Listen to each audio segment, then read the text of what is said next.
welcome to another episode of Beer Man's No Bull Beer Reviews. Today I have another beer from Resident Culture Brewing Company out of Charlotte, North Carolina. This beer is called Tired and Toothless. It is an Imperial Stout with sea salt conditioned on Cacao Nibs, Almonds and Vanilla.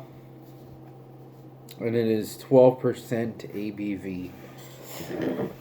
I have had this one before. I've had it on tap and stuff like that. So, but it's been a while since I've had it, so I'm curious to see how this. So I forgot. This isn't just with Resident Culture. It's a collaboration with Perennial as well. But yeah, I'm curious how this changed because it's probably like 6 months old now. I unfortunately didn't get till now to review it, but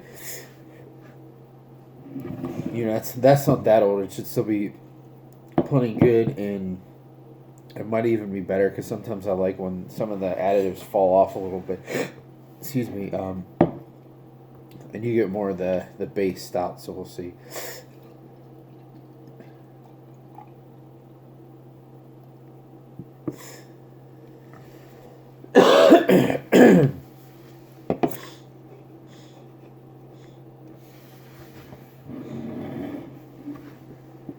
So it actually seemed pretty carbonated the way that poured. It had a nice tan head, very, very dark, almost jet black.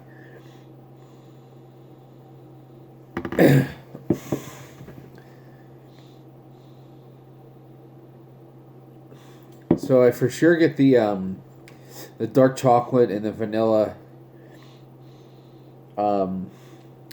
I guess that there's a little bit of a nutty character, but it's pretty minimal, and a little bit of like dark fruitiness too.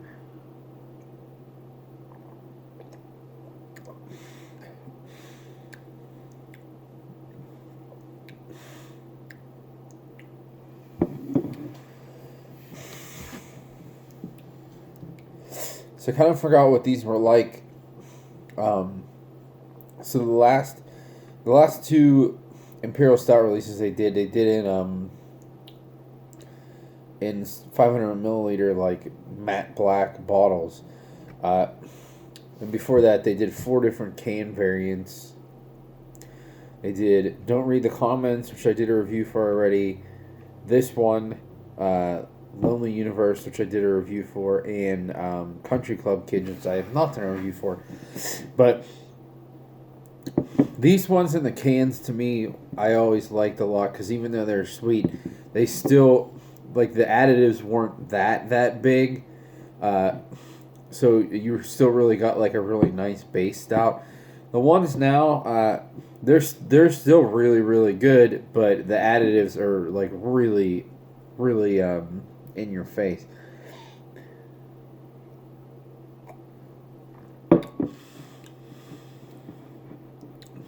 This has a lot of there's a good bit of vanilla,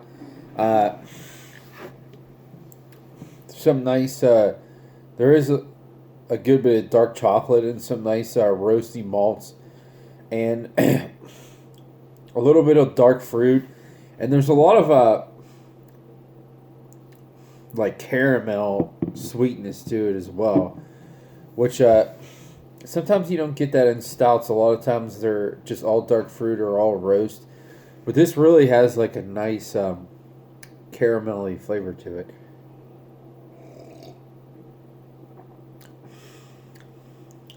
It definitely is on the sweeter side for.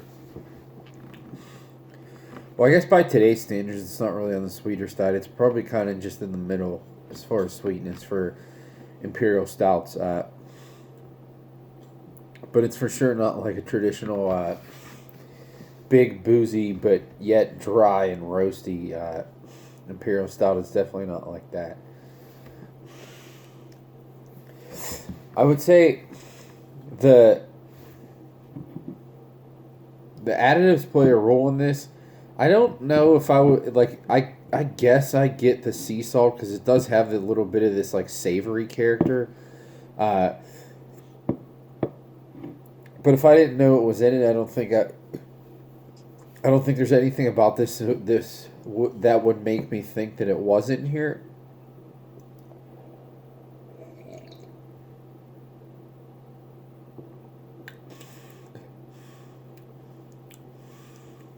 But this is a really nice big Imperial Stout. It kind of reminds me of like a sweeter version of uh, Siberian Panther from Westbrook, because I had that not too long ago, and that was great. Uh, like I said, I do get the vanilla and the chocolate, but they're kind of minimal, and it's just like a really, really good, sweet Imperial Stout, which I'm all for that. I don't need like the super flavored additives for it to be a really good beer, and this is definitely the case. Uh, on my scale of buy, drink, dump, I'm definitely gonna give this one a buy. If they made this again, I would for sure buy more. I wouldn't say I wish I bought more, only because they're constantly coming out with new stuff, so I don't need to have any more of these than I already did. But if it comes out again, or if they do a barrel aged version, which is possible, because they're starting to release some barrel aged beers, and these beers are starting to get close to like a year old. So, well, this one isn't, but some of them in the series are. I think I